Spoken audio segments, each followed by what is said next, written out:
You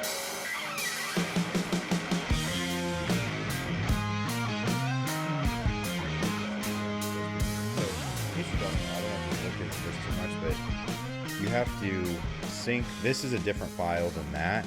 So when I see the video and I see the clap, I have to sync those audio files there instead of trying to read what the lips are saying. You know what I mean? So it's a little tidbit. But anyway, this is Seth. Seth Tuggle. This is my stepbrother. Yeah, for those that don't know. Yeah, I think. Yeah, probably a lot of people don't know, actually. Yeah, there was people that I've come across in the gym that are like, what? I'm like, yeah, I know. Actually, there's some people that are like, you guys are I'm like, yeah, well, we've known each other now for 21-ish Is it years. 21 years? 20, was it? They've been married 20 this last year. Okay, 2004. But I probably met you winter of 03. Did they get married that quickly after we met? I think so. Oh. Relatively quick. Either 21, 6 22. Months. Okay. Yeah. Yeah. So anyways, a long, decent time. We've grew up together in, I guess, high school. Moved into, shared a bedroom, an old, I guess if you call it that. Yeah, we were in the basement. Yeah. Unfinished part of the basement, which was actually pretty cool. Yeah. Did we split it at all? Maybe we ran like a sheet down the... I don't even remember. I don't remember us sharing it, to be honest with you. Yeah, we shared it. So my dad built that shower eventually, but before that, I think maybe we did have a sheet. I can't remember. I'll tell you, the one thing I do remember is waking up to you playing Van Halen, like almost, and I love it. I don't think I knew that music really before meeting you, but I remember that, and I remember Avalon. I think you listened to Avalon quite a bit. Back in the day. Yeah, back in the day. But yeah, Seth Tuggle. I'm gonna let you introduce yourself. You know, I know my spin about what I know about you. First of all, I'll say, awesome dude. If you've never gotten to know Seth, this is a quality human being right here. Just a lot of good energy, a lot of good vibes. Very open-minded, great take on the world. A lot of leadership attributes. Works for, I'm going to mess this up a little bit, but the U.S. National Guard, or Air National Guard, yep. Which is out in Bartonville. So I'll let him talk about that. Father, husband, married for... I butchered this on another podcast. 18 years this year coming up. So. Okay. Lives in Morton, and yeah, I mean, so that's my general introduction to you, but I'd like you to kind of take the scene here, tell us a little bit about you, and we'll start there. Yeah, so Seth Tuggle, like Keith said, Keith's stepbrother, which is awesome. Again, same to you. Over the years, like getting to know you more, especially moving back here to Illinois, it's been awesome to connect, and I think we're similar in a lot of ways. Mm-hmm. Open-minded, great human being, good energy. But just a little bit like what brought us back here. So I've been in the military for that's what I butchered. I've been in the military 19 years, and I've been married. It'll be 18 years this June. That's right. You went to boot camp and then got married. I joined January 3rd of 2006, and then we got married June 2nd of 2007. Okay. So it was just about a year and a half. So yeah, live in Morton now. Been a part of the Air National Guard now for, it's crazy to even say this, like over a decade. Has it been that long? Yeah, so I joined the Air National Guard off active duty. I was active duty about 8 years, and then I went up to Fort Wayne. Okay, so that was before you moved to Fort Wayne even. Yeah, so I was active duty for almost 8, was out at Seymour Johnson for about 4, and then went to Little Rock, was at Little Rock about 3 before we decided to go up to Fort Wayne. Okay, and so just for myself and others, Seymour Johnson is where? It is in eastern North Carolina in Goldsboro, about an hour. So it's kind of cool. It's about an hour east of Raleigh and about an hour west of the ocean. Okay. So let me just map this real quick. Where was boot camp? Lackland, which is in San Antonio. Okay, San Antonio. After San Antonio, I had tech school, which is also in San Antonio, then went straight to Goldsboro from there. Okay, Goldsboro to... Little Rock. Okay. And then from Little Rock, I went up to Fort Wayne. That's when I transitioned to the Air National Guard. Okay. And then I was there... from 13 to 19, so about just over 6 years, and then came to Peoria. Okay, cool. Well, I just wanted to kind of get the details of that. But yeah, sorry to interrupt you. No, you're good. So, yeah, I mean, that's kind of the story. Jen and I, been married 18 years, have 2 kids now, which is crazy. Will be 13 this year. Evelyn just turned 10, which is wild. But yeah, so it's good to be back here. Like, I work full time here locally. Been here, it's crazy to even say that, 6 years now. Yeah. Getting close to potentially making a transition. I don't think I will, but I could retire in like 2 years, which is wild to think. But yeah, you covered a lot of it. Yeah. Okay. So let me. So you've done a couple. Again, I'm very uninformed with military language, Yeah. so I don't know if tour is the right term, or you deployed a couple times, or Yeah, so I've deployed 5 times. Been on all kinds of different. So we call them, again, like being unfamiliar. So TDYs, so short Okay. trips, or even schools. But so I've been on 5 of those. But I mean, tons of trips. Like Yeah. you mean just general work trips? Yep. Okay, gotcha. Yeah. So, I don't think we've ever talked about this. Being deployed, and obviously there's things you can and can't talk about. I understand that, but just kind of trying to understand. For me, I just had my first child. I can't imagine kind of the struggle that you would go through mentally to be deployed while having kids. So I'm just kind of curious from your first. You didn't have kids for No, your so that first was couple, 2000. right? So let's see, yeah, 2009 into 2010 was the first one. Okay. And then can you just like talk to me about that experience in general? Like nothing, I don't know Yeah, if no, um, yeah, man, it's interesting, right? So you're going from, normal life, and even within the military, like it's, you have a job, you go to work, you do the thing, but then when you deploy, you're going to an austere environment to do the same thing, to do your job just in a different environment, away from family, away from all of that stuff. And we may get into it, but like childhood, I moved quite a bit, right? So, not a lot, but we moved, like school wise. I went to 4 schools from K through graduating. So being able to adapt is pretty easy. Um, the After you go on your first one, then you kind of know what to expect, on the next few. But that transition of being away, it depends on where you're at, a hostile environment, but having like the right mind frame, you can't really think about that. Mm-hmm. You have to think about, hey, I'm here to do this job in this location. Things can happen. You've got to know how to react to those things, but to have the right mindset, like that's the most important part.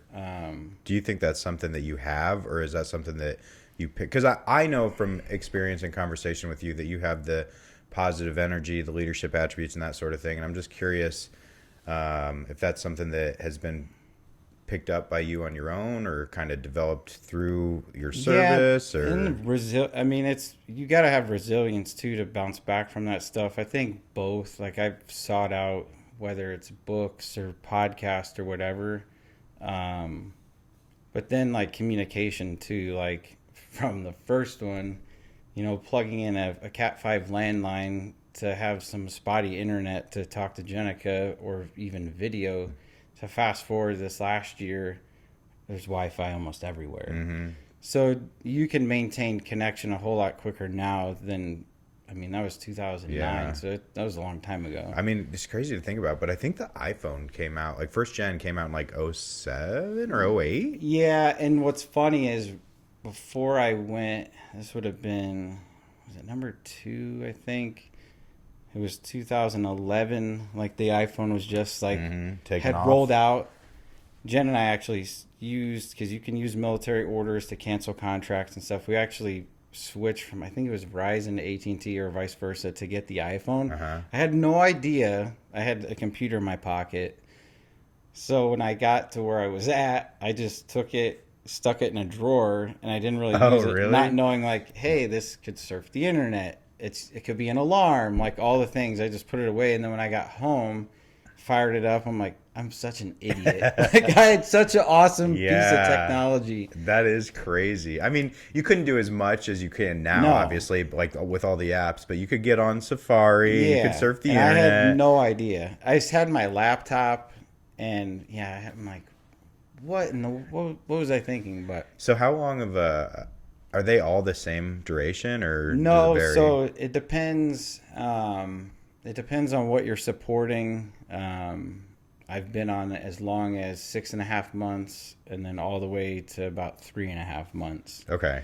And then some of them depends on what branch, right? So Air Force typically shorter. Like some of the Army and the Marines, like they were going for 12 to 18. Like Hmm. they were going for a long time. Um, so yeah, I mean that's just the as far as my experience it was like 6.5 was the longest and like 3.5 is the shortest. Okay.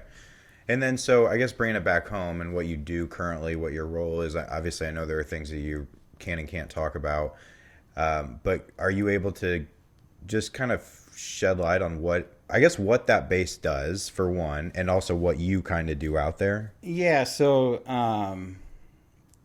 what I do directly, I manage a team out there. It's aircrew flight equipment is the job, so we provide safety, uh, life saving equipment for the aircrew that fly the airplanes. That on their worst day, that equipment operates. Um, Parachutes, life rafts, any kind of like safety equipment for an airplane, like that's what we work on. What do we, and that's like, what do we do?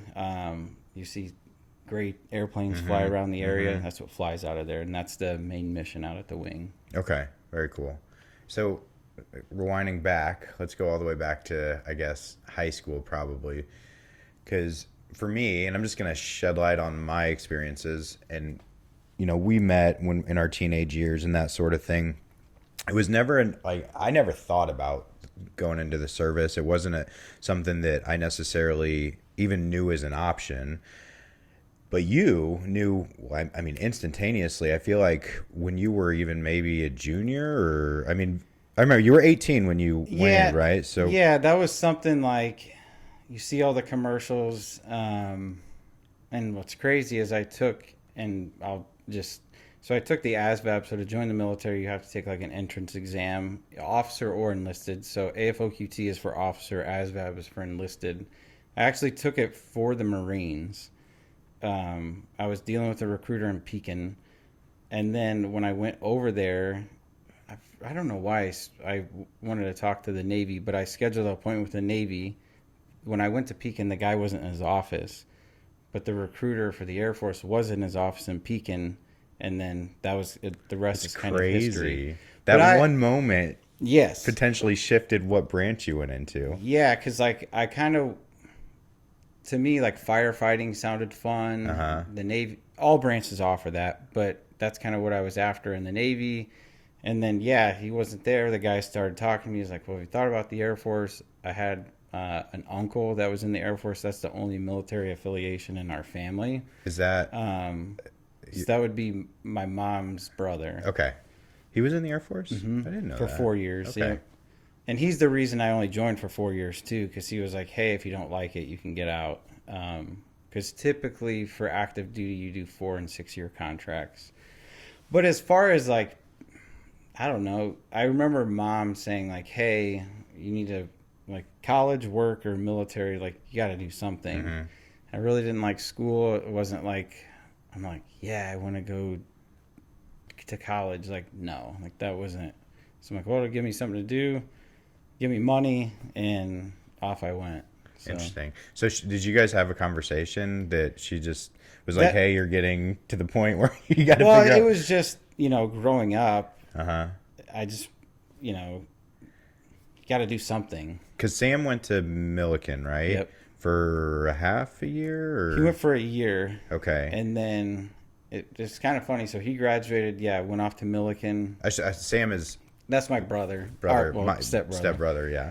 So, and then what's funny about that is, so he went to Millikan for music, and then, like, yeah, like you said, I was kind of set, did all the stuff, went to, so if you join the military, you have to go through what's called MEPS, and there's centers all over the country that it's the medical side to make sure you're healthy and can serve.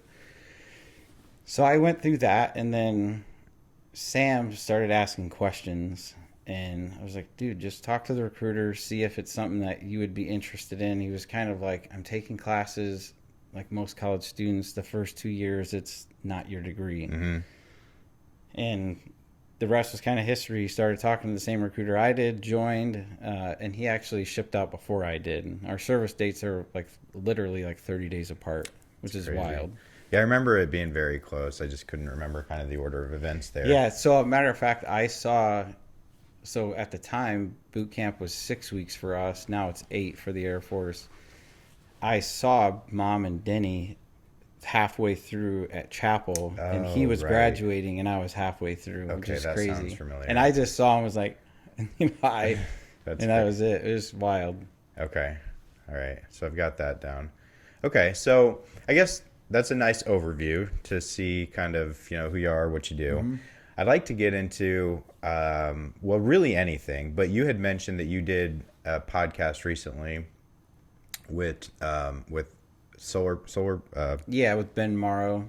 Ben Mar. He goes by Ben Tiger, but yeah, Okay. the Roof Tiger. Shout out to whatever the podcast that is. Is it I think he's gonna call it Tiger Den. okay? Tiger Den. Uh, but you had mentioned that you maybe talked for an hour and a half, or something like that, and you felt like there were things that you wanted to or you felt like there were things you could have kept on talking about. So I'm just kind of curious. This is kind of my launching point of where I think good conversations start for most people.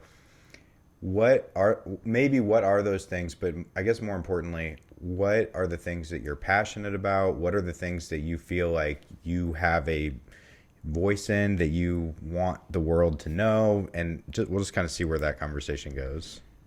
Oh man, that's loaded. Yeah, it's big. It's broad. Start wherever. We can nail it down however we want to. But I mean, I would say what I'm passionate about is like leadership. I lead a team of people.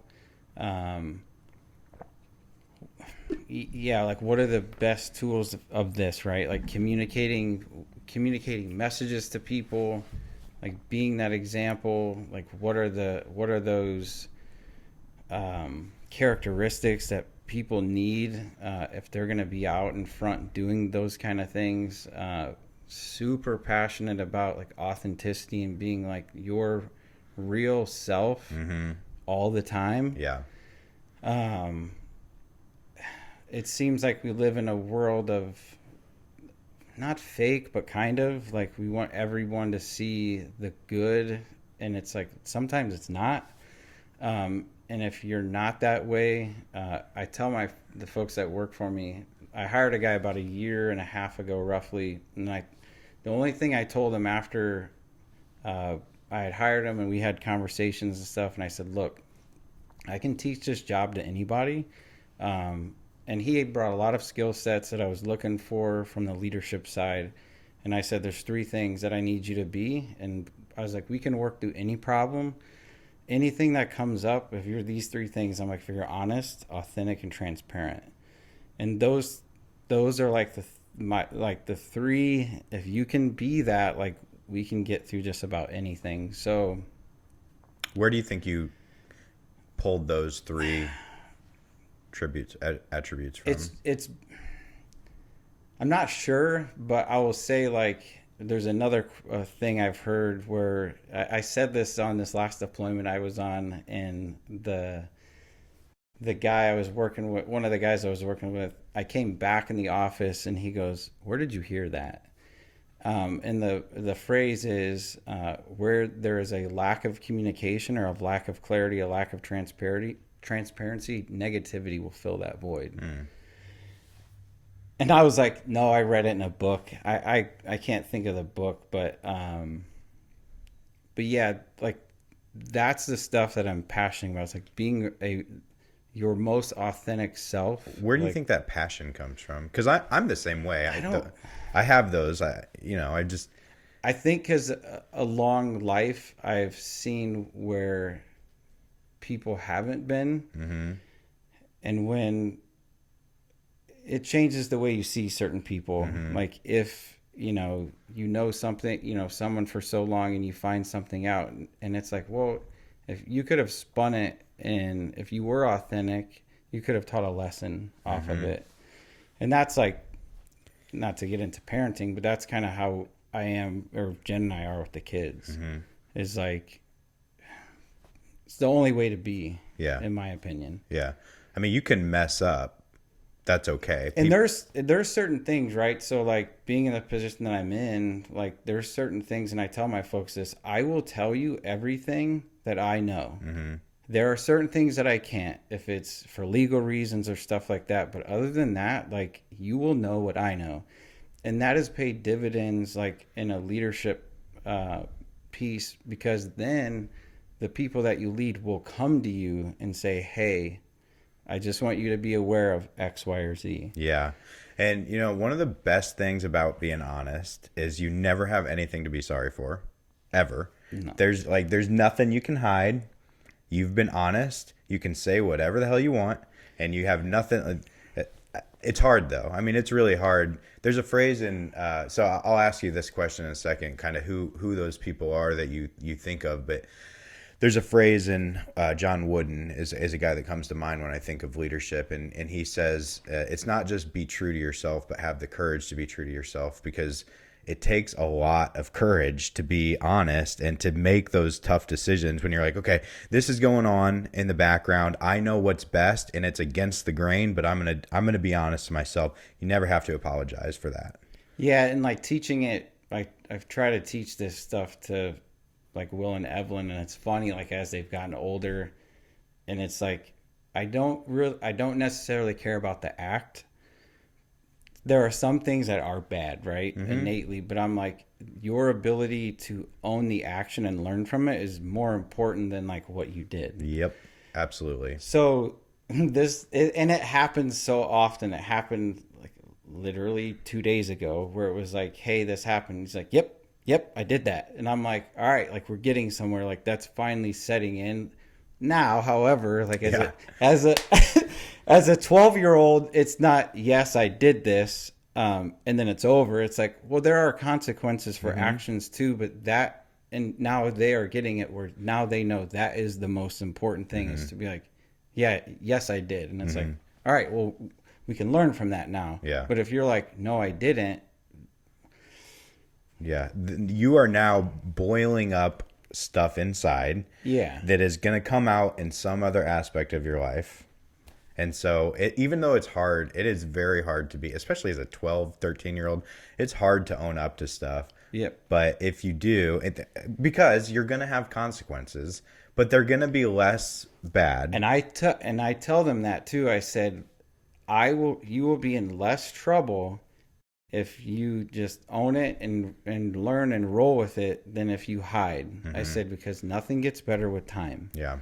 And that's happened. That's such an important thing for Will and Evie. I mean, I don't know if you mentioned their names already, but Will and Evie, his kids. So. Yeah. I really, and again, not to get into parenting stuff either, but I think that is such an important thing that they will always value you for. Even like when they're 20, 30, 40, whatever, they'll look back and they'll say, my dad cared about me. You know what I mean? Like that is a demonstration of they will. I have zero, unless something crazy off the shelf happens, I have zero doubt in my mind that because of those, they will look up to you, respect you, and say, my parent loved me. My parents loved me. Yeah. So, okay, well, let me go to your. I know who my my leadership people are and that sort of thing. I'm just kind of curious, as you've read you've gotten passion and I guess the leadership, the positivity stuff, that really kind of gets your gears turning. Like, do you have anyone? Or? Yeah. Once you said that, I'm like, all right, because it's like you don't just have these things and there's nothing, right? So the two, like, I wouldn't say best, they're really good books, but like Extreme Ownership by Jocko Willemick and Leif Babin. I read it when I was going to college, and when it came out, and it was like, this is it. Like, Yeah. it's now they came back and wrote Dichotomy of Leadership also, because it isn't everything. Like, life is not all black and white. There is gray. Is that what I've And read? they Extreme kind of, Ownership is yes, they kind of, dichotomy yes, comes they back kind and of paints those. addressed, like, all right, there are situations where, yes, like that tactic may not work in every scenario. So, but both of those, the other one uh, was a guy, John Gordon. He's written all kinds of books. But I don't know that name. yeah, so he's written all kinds of stuff. One of them that was really good that would just like stuck with me was called The Energy Bus. Okay. And the premise of that book is you allow people on and off your bus, if you will. And one of the things that he talks about in that book is energy vampires. And he was like, you want to limit the energy vampires on your bus, because all it takes is one or two, and it'll suck the energy out of your Absolutely. bus. I would say those. I mean, there's other ones too. Like John Maxwell is a great one as well. But I would say those two, because I read like The Power of Positive Leadership by John Gordon, really good book. And Okay. it's not He just wrote saying, that because I've heard of that book. I don't yeah, think and I've it's read not it, saying like everything is like, rainbows and sunflowers, but it's like you've got to maintain as a leader or someone, in a position of leadership. If you're just, you know, oh man, like you've got to maintain that like positive, forward thinking momentum, because if people are looking at that and you're not doing that, then people are gonna then drag back down. yeah, yeah, But I would say those two, but the ownership piece, just from that's my favorite. yeah. Yeah, I think personally for me, when I read Extreme Ownership, I felt I had kind of come to that realization through some other books. And so I really appreciated that book. I think that the premise of the book is in all scenarios, if you're a manager or a leader, I should say, if you're a leader or just a person in general, you should take ownership over the conditions of your life, because you're the one that they ultimately fall. Even if you feel like there's an excuse to be made somewhere, there is a way that you can address that excuse and find a part where you were liable for whatever happened, and you can learn from And it. it sucks. Yeah, it It's does not, suck. yeah, it's not.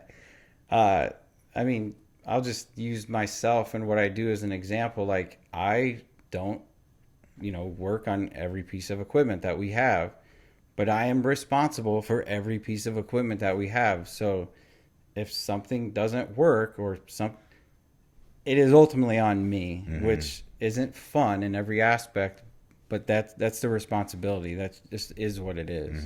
Yep. So, Yeah, I can think of a couple times when I was earlier in my career after school.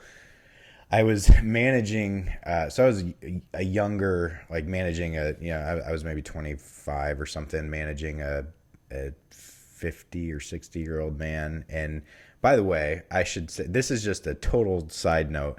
The number of men that are 50, 60 plus that have been in my office in tears is like more than I ever would have guessed in my life. I don't know if that's happened to you, but I remember this one instance where he was just frankly had a very low maturity level, and it was off the walls. And so he just stormed out of the office and stormed out into the parking lot to go smoke a cigarette. And as much as I did not want to take ownership of the fact of meeting him where he was, even though I still believe that he was in the wrong and I was in the right, there was a moment where I said to myself, I was like, okay, I can either just let him calm down, or I can go meet him where he is and help, not apologize, but let him know that I'm with him on his side, even though he's pissed at me and hates me and he didn't want to talk to me right there. And the relationship that he and I developed over a year or two because of those moments, I mean, it's just the respect that you get from that it's just, I don't know, it's very well, you important. met him where he was at. Like, Yeah. you're not like sitting up on your high manager horse. Yeah, that's right. Yeah, and people have bad days. Yeah, absolutely. But at the end of the day, like, hey, you went to meet him where he's at. Like, hey, I care about you, even though. Yeah, yeah, that's an important part of leadership. I think that's a really important part. So for me, and I'll be interested to hear your take on this. When I think of leaders, I think of John Wooden, I think of Nick Saban, Yeah. I think of Kobe Bryant, and to some lesser extent, Michael Jordan. And I only say that because he was a leader as an athlete, but never really, whether he wanted to or not, I don't know, but never kind of took that step to. The way I see it is Michael Jordan could, and I've said this to people before, he could do a 360 dunk from the free throw line. Yeah. And so if when that's the standard and that's what you kind of expect, I wonder if it would have been hard for him to launch into trying to teach people talent. How do you do this? Yeah. Because people I've heard, like, yeah, to your point, like, not a leader, but he knew how to win. Yeah. Oh, Like, yeah. I'm a closer. Yeah. I will win. He will win. But also, I mean, what was it called? The Last Dance. The Last Dance. When you watch that and you watch the way that he took a dying franchise, and by no other activities than him doing things the right way and holding principles and standards, that became a flame that just burnt. And when you watch that Last Dance, I'm like, man, if they could, there was a couple, I forget who was the GM, I forget Oh, what his yeah. name was, but it's like, dude, you could have had more. Yeah. Like, they could have just kept going. I know. Um, It's too bad. I think it was But- the Pippen deal, maybe. I'm yeah, trying to remember yeah, right. yeah. It got a little squirrely there, but no, it's just, I mean, when you just do what's right all the time, even though it's hard, when you're honest, when you're authentic, transparent. We haven't talked about the transparency piece, but good things happen, So anyway, got off on that little tangent there, but. So yeah, we can. This is totally open forum, so we can keep going down there. I don't know if you want to talk about transparency, if you want to talk about. I mean, just the hit on that transparency piece, like, again, like, you need to share what you know. That way, to be an open book, if you will, so people aren't like, I've run across people in my career that hang on to knowledge, and it's like, well, that's foolish because you're not going to be here forever. You might as well share what you know. But I mean, just in general, like, especially leading people, and if you have staff meetings and all this stuff, coming back, sharing, like, hey, Yeah. this is what's going on, to the greatest extent possible. That way, there is no like questions and, well, I thought, he might have meant this by that, or it's like, no, like, this is what I've got. Yeah, absolutely, and I think it's really important when you're creating a team for buy-in, like to get people to, if you're communicating a message to somebody, if you don't do it transparently, they're gonna be like, okay, I'm just being told what to do. Especially later, if they found out that there was stuff that was kept. Yeah. Then you have a lack of trust. And Yeah. No, yeah. So no, I love that. So what do you do currently to kind of stay up on the? I mean, are there podcasts you listen to, books you still listen to, or I guess? I mean, yeah. If you looked at my Audible, I try to whatever is in. Is that audiobooks? I don't know. I don't have Audible. Yeah, like any leadership, business. Brene Brown. Is a big one. She's gosh. Dare to Lead. And what's her like general premise? It's is it like empathy or vulnerability? Yeah, kind of. or- But like, because she did a book that I haven't even finished, called Atlas of the Heart. Okay. But just getting to the that she's kind of on transparency too, but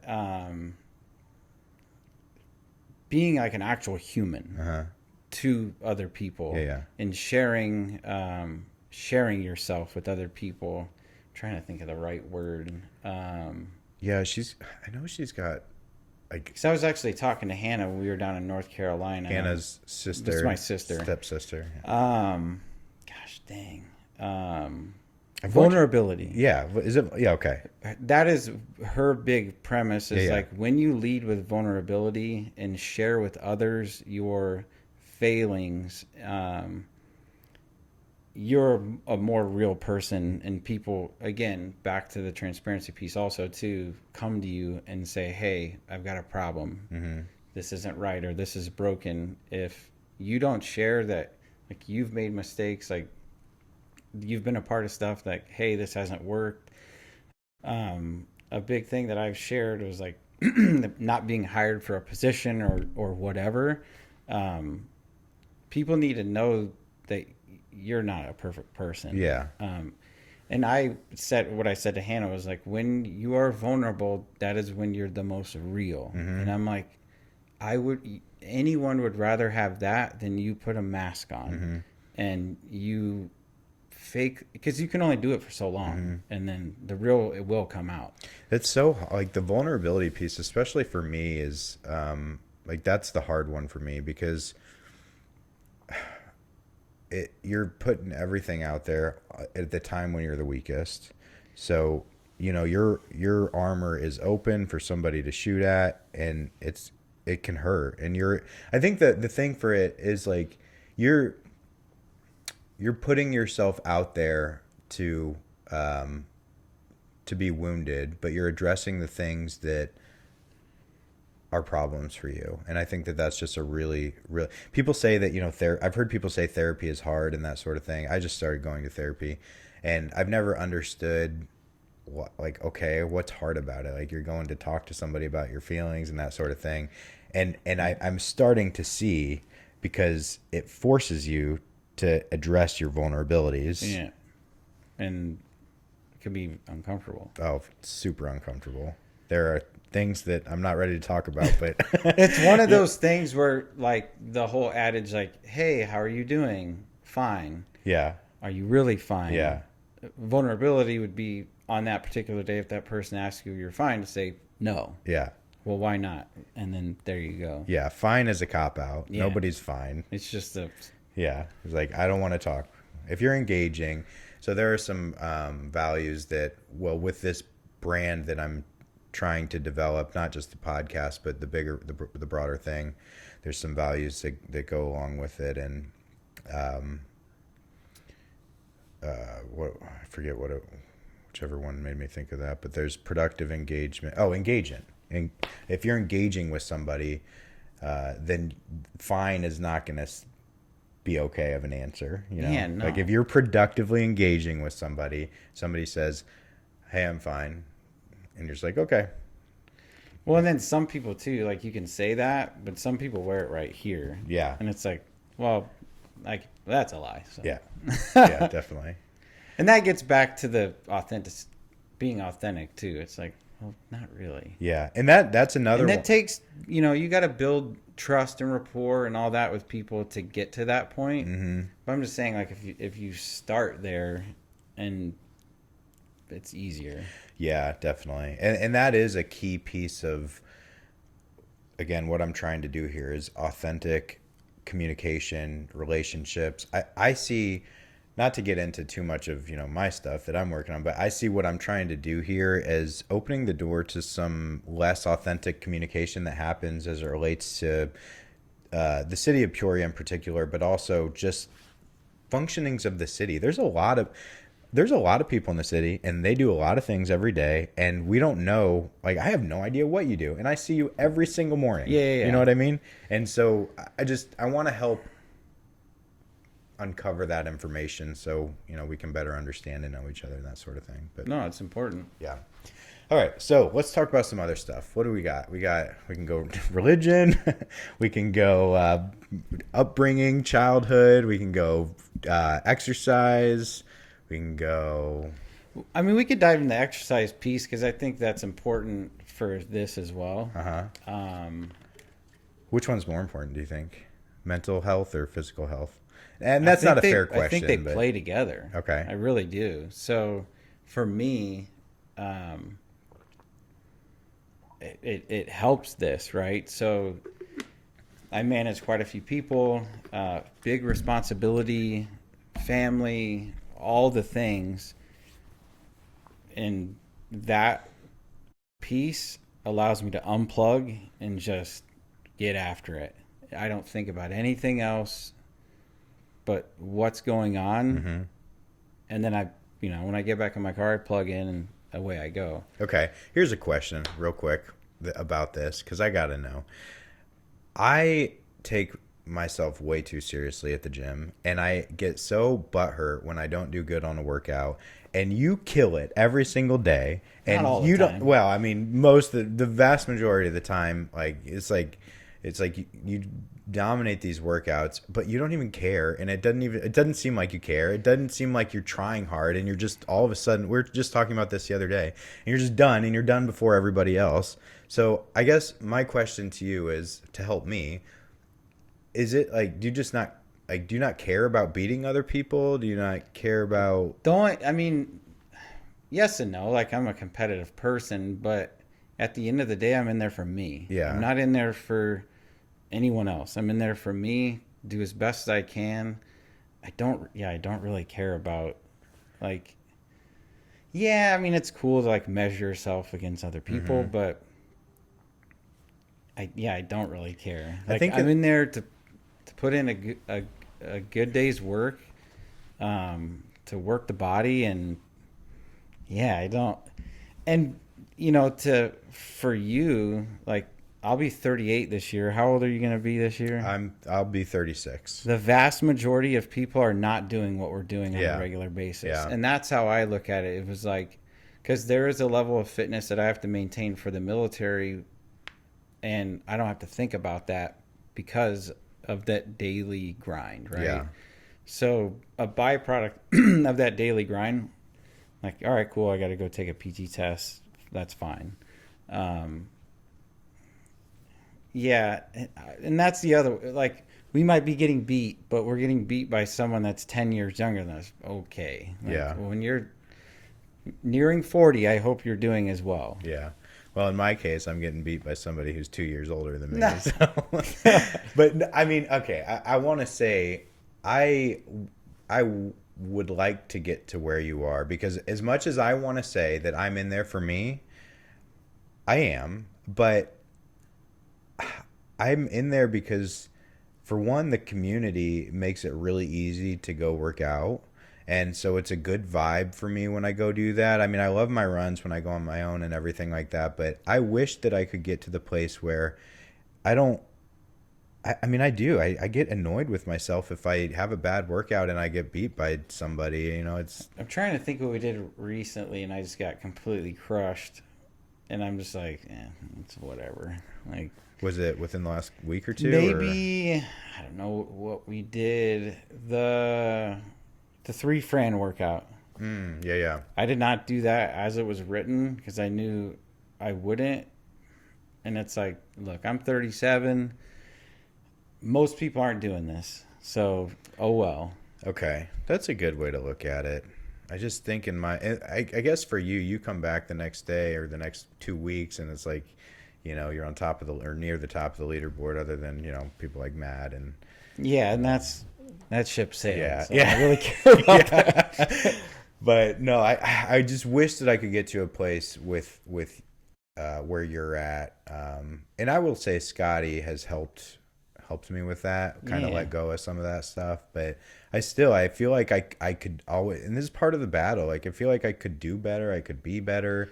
And so I'm always trying to balance that with the fact that, okay, dude, you woke up at 4:20 to be at the gym at 5. Yeah. Like, you're doing okay. You're doing fine. But that's not the message I tell myself. And I want to know how to not take it so seriously. I don't know. You just have to look at it as you're, what'd you say, 30?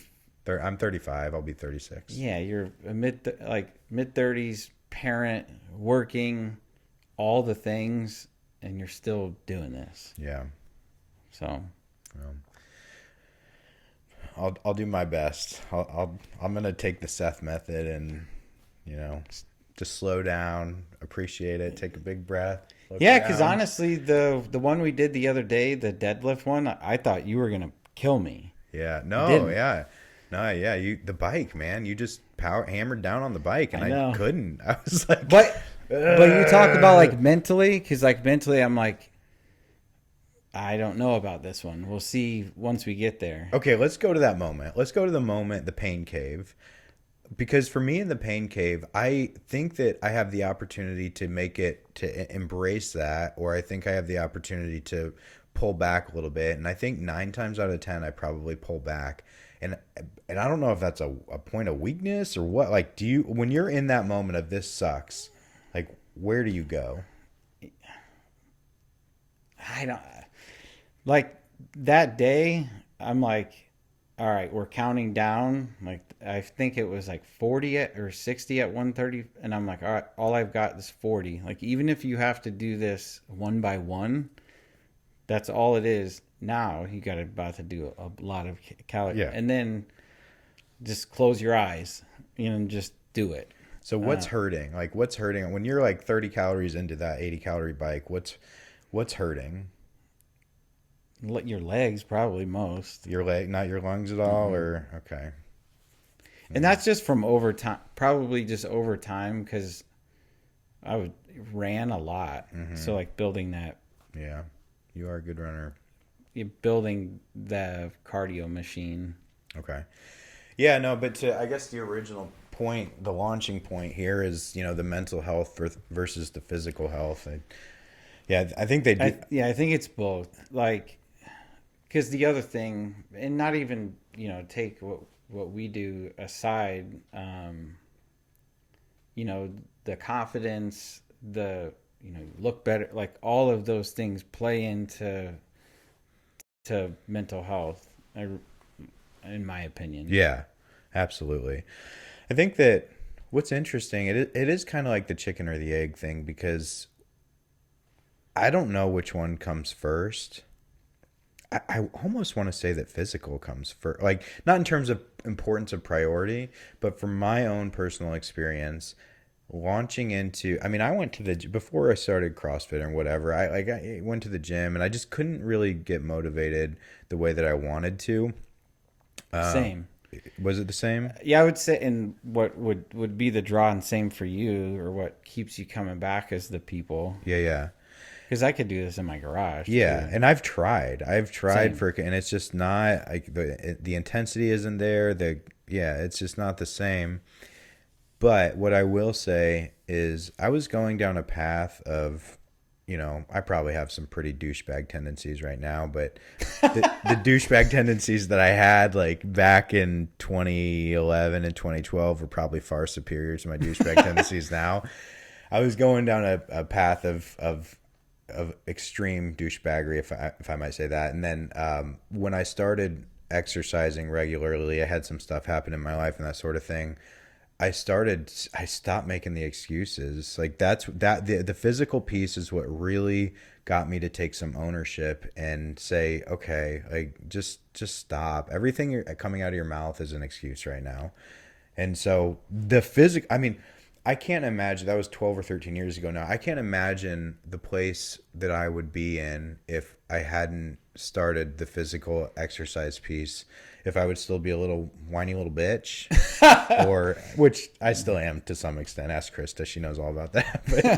But really, I mean, I think I would have been probably on a high horse, thinking that I had some sort of, I don't know, something to prove to the academic world that I had some knowledge and some bullshit and some blah blah blah blah blah, versus okay, I'm gonna take care of my physical health. I'm gonna and do what and because you can't make excuses in a CrossFit gym. Like I mean, you can not go hard and cheat if you want, and those are your excuses. But that's not what anybody's in there to do. So anyway, I got off on a little tangent there. And I think the physical part too for me is I try to set things out to go do, to then give me something to like chase after. Yes, that's okay. That's what I was trying to get.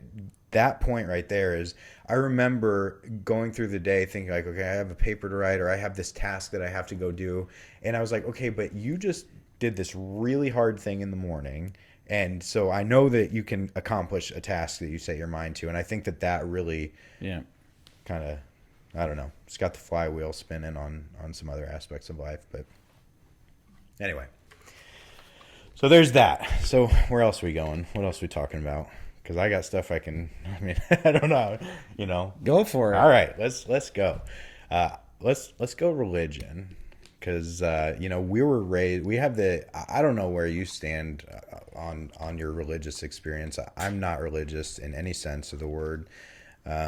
I can talk about the idea of religion, what it means, and that sort of thing. But we were raised, at least in the latter part of our life, or latter part of our adolescence, in the same household, going to the same experiences. So, if you're open to it, and you can say no, I'm kind of curious what your path has been and where you Yeah, stand. I probably won't get like too deep That's into fine. it.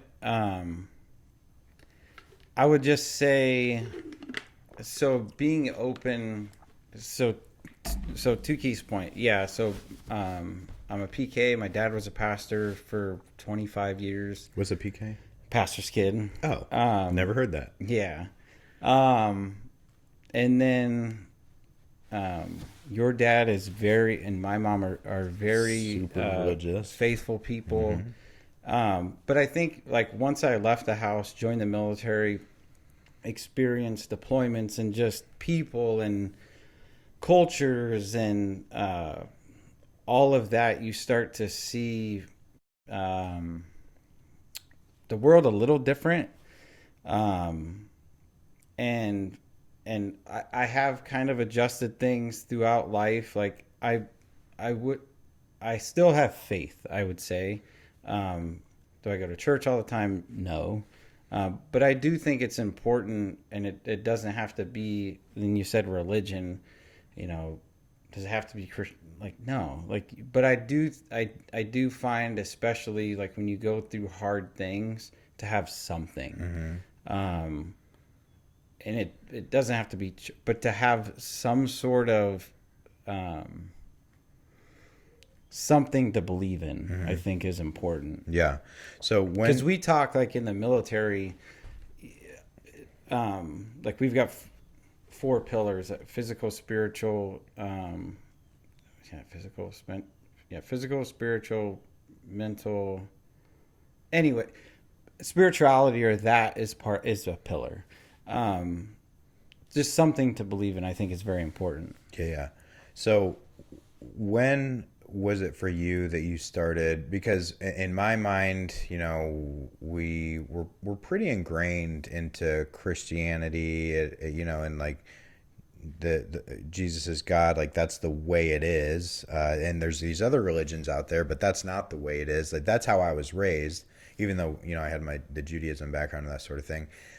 There was a point in my life when I started realizing that that's not the way it is. And so I'm just kind of curious, when you talk about culture and being opened up to the world and that sort of thing, what was your initial kind of like, well, I think there's more to this than what I had originally thought. I would just say like, maybe working with people that didn't grow up the way I did. Still awesome, great people. I would say that was a thing. Just experiencing other people's way of life and that sort of thing. Yep. Okay. Yeah. So I feel like you're like there's some topics you don't want to discuss here, and that's okay. Yeah. I'm just kind of curious. Is it more of a reservation from being open about it, or something? Yeah, I would just say because that is it's super deep for a lot of people. Yeah. And that's like to come out and be like, this is the way or this is not that way. That's why I'd probably say like stay in the middle. Yeah. If you will, because you don't want to ostracize people into different camps. Sure. The biggest thing, I will say, setting that stuff aside is what's the right way to say it? Like, and I would take it back to that authenticity piece, like having the ability to be your true self, like, and allowing for people to express or exercise in that regard however they want. I think is okay. Yeah. Absolutely. Yeah, I think I was exposed to different ways of life, and that's also what helped me kind of be like, man, I was raised one way, and that's not. I mean, you obviously know that these other religions are out there growing up, but you don't meet people that are living different cultures than you until you meet them, and then you just start learning things, and yeah. Okay. No, I'm just curious. I think I'm not gonna give anything away, but you mentioned you might be working on something as it relates to some similar topic, and so I'll Yeah. be looking forward to hopefully hearing a little bit more about that. So okay, let's talk aspirations. What do you see for yourself, your family, Um, long term? yeah, Just right. So I think I mentioned at the beginning. So I've been in 19 years. I've been active for just over 18. I have a potential opportunity uh, within the next year-ish to potentially promote, if that is, or move into a position to promote. If that happens, cool.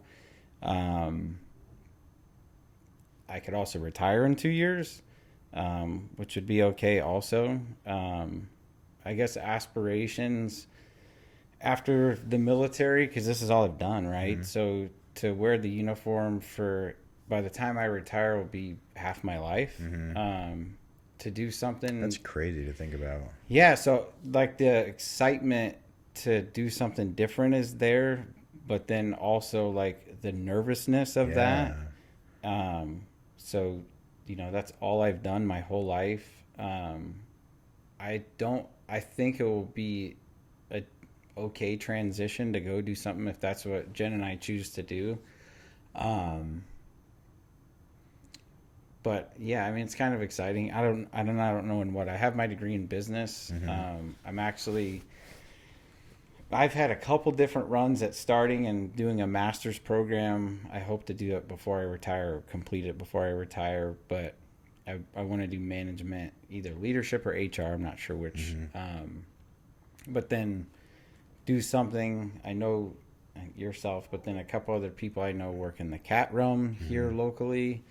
Maybe that's an avenue I pursue. Something in that leadership management piece, because that's what I enjoy doing. Okay. So What are there any hobbies you? I mean, obviously, I know you family and sports and exercise, but that's really, I mean, that's it. Like, so like outside of work, like working out, running, kids, whatever they're into. Um, like right now, Evelyn's ice skating. mhm.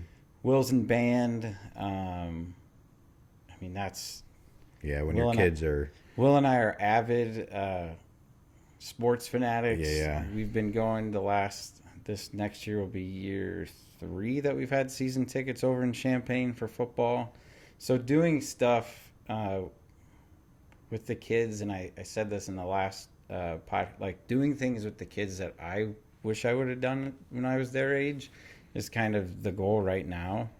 Um, but yeah, like outside of that, like I don't really have a whole lot of Yeah, time. yeah. I mean, when your kids are in sports and you have a full time job, and It's yeah, it's or not just sports, but just activities in general. yeah, yeah, like that's why there's not a whole lot of time outside of all of that. So Yeah, that's special for Will for sure. For you guys to share that, you well, know. and I said to my dad recently because he asked. Illinois did really well this year, which is Yeah, awesome. great year for you guys. Um, it's exciting for next season. They should do if What they don't. happened? What was the bowl game outcome? They beat South Oh, Carolina. that's right. Yeah. That's right. So the Big Ten out did the SEC, which was Yeah, awesome. yeah. Um, but a comment my dad made because we were texting back and forth, and he was like, "The value you're adding to him by doing those things is more valuable than you know." And we've got to have all kinds of different conversations too. Just sitting in the stands watching the game. Like I'll give you an example. Sakari Franklin was one of their receivers this last year that they got from Ole Miss. He, I forget what game it was. Will would remember. He fumbled the ball like early in the game, then I believe whoever they playing scored. I think it was Kansas, actually. They might have not scored, but anyway, he turned the ball over. Later in that same game, that same exact player made an unbelievable one-handed catch on the sideline to take them down to score, and they ended up, I think they won by a touchdown.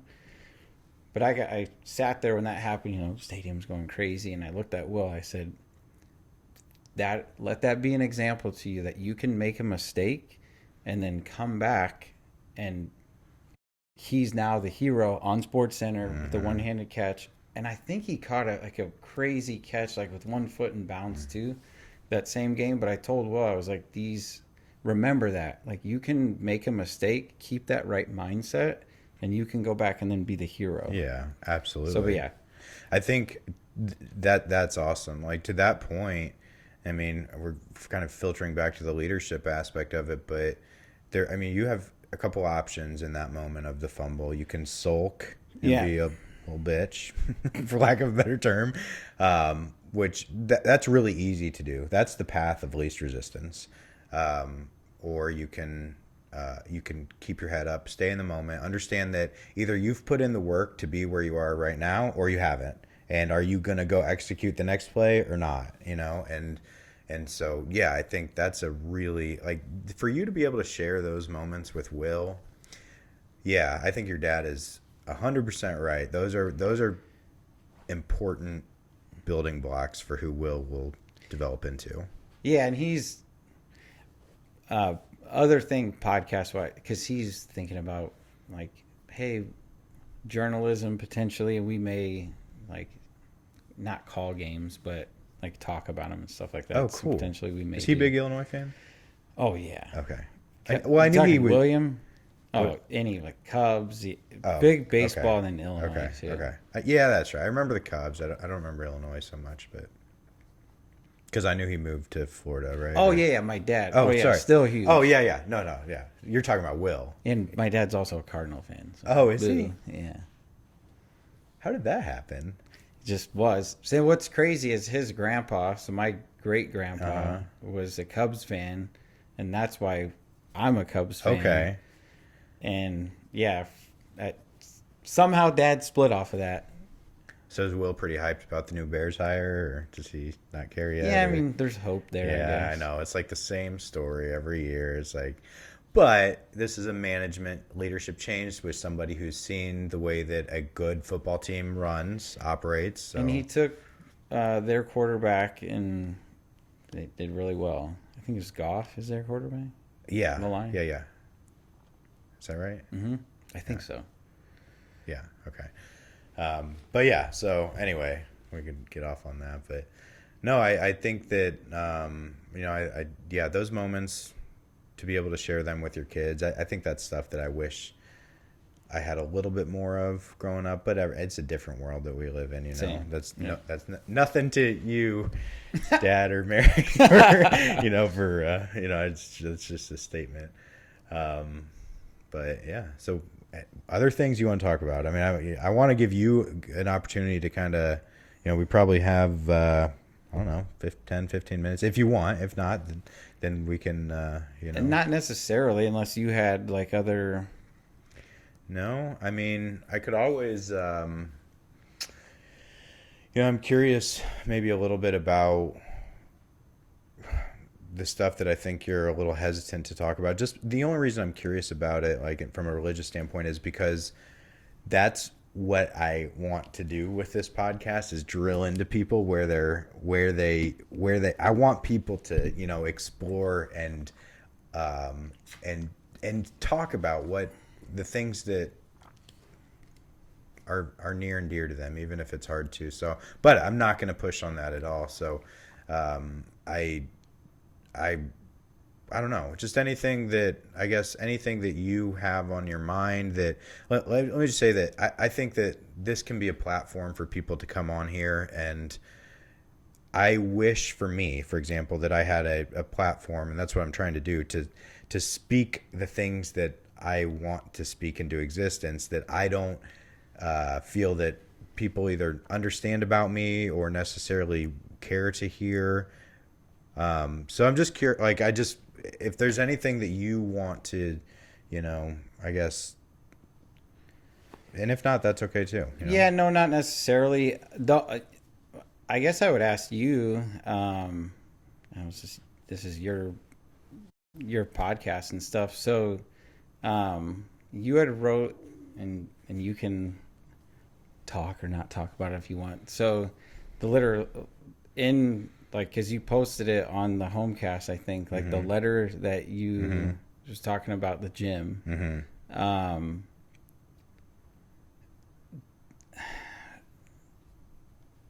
are you now that kind of that transition has happened? Um, you've got to be proud of what's happening. Oh, at the Or gym? yeah, Yeah, that's a good question. No, I am. I am definitely proud. Um, because I wondered what you were coming from in that. yeah. Yeah, no, I think the gym has seen a pretty steady trajectory over the past 4.5 years, and I am proud. I think what I'm hesitant on is CrossFit the brand. Yeah, And and that's a whole it nother. is. So, yeah, I'm proud. Yeah, I don't know. I think there are probably some, like I said, I was pretty Yeah, freaking open I in that know. in that letter, or whatever it was, article or whatever. I'm proud. I think the bigger, like the point that I want to get across is I had some expectations that I probably shouldn't have, but really the bigger point that I wanted to. I've always thought and really believed that CrossFit is something special. I think a lot of people do, but I see it from like a deeper historical standpoint. Yeah. And so it's hard for me to say that I'm proud when the thing that I believe in, the brand, is kind of is struggling right now for you know. Well, yeah, and you made the comment of like it seemed like it was more community focused, and now it's kind of well, it's a founder versus a not founder, so that's a difference, right? Yeah. Yeah, I mean, people start things because they're passionate about things. And what Greg was passionate about was curing chronic disease. And he created a system and a method that he really believed he could take that on.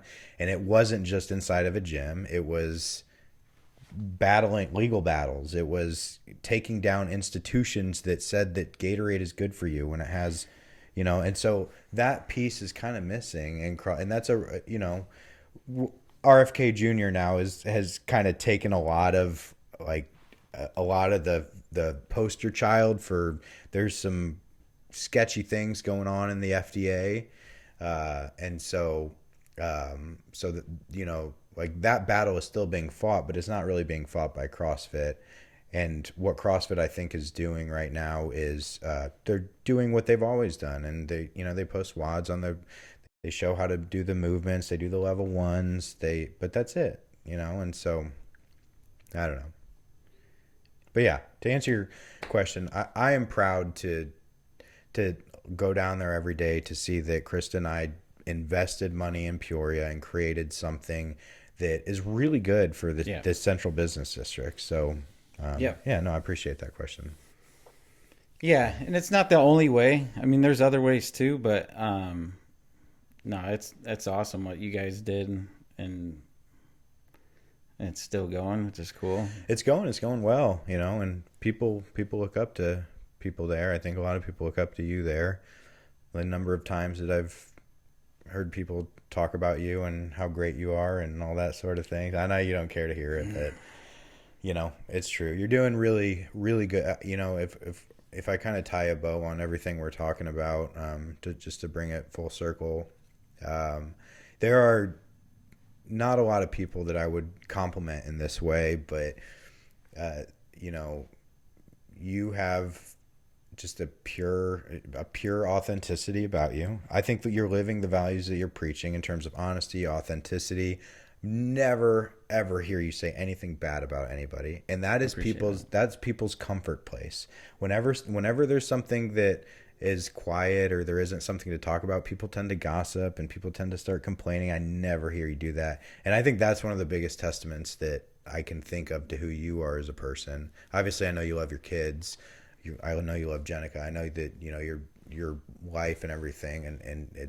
But I just, from what I've seen over the past 20 years, I just respect you. And Same, likewise. appreciate that. And just one more thing is like, and I'm not trying to sit on my high horse and say I have standards or whatever that are, but I do have high standards in terms of people that I respect, and I don't respect a huge number of people. That's same though. That's no. That's I'm with you. Okay, so I just want you to know that, not to get touchy or feely or anything, but you've got my ballot. I support you for who you are. I think you're doing great things. I think you'll continue to do great things. I'm happy to see where this next chapter of your life goes. And yeah, and I mean, to talk a little bit about that, at the end, it depends on what happens. I may stay for a while. If people are looking just locally,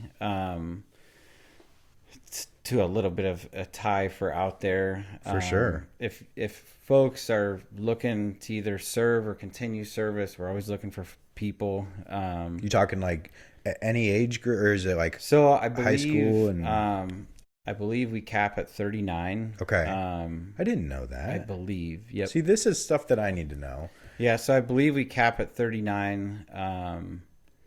But I talked with a young guy that was like an Army reservist. You can continue service to, like, let's say someone served on, and it could be Navy, Marines, any branch. You can come out and continue service and get those 20 good years, if that's what somebody is after. So do you guys do recruiting events around the area, or? Yeah, recruiting does stuff all the time. Okay. Yep, and then just word of mouth is probably the biggest thing. Okay. And so if somebody were to Google or what so you're talking about. Yeah, Peoria Air National Guard. Peoria Air National Guard. Yep. Okay. Very good. Anything else? No. Unless you've got any burning questions.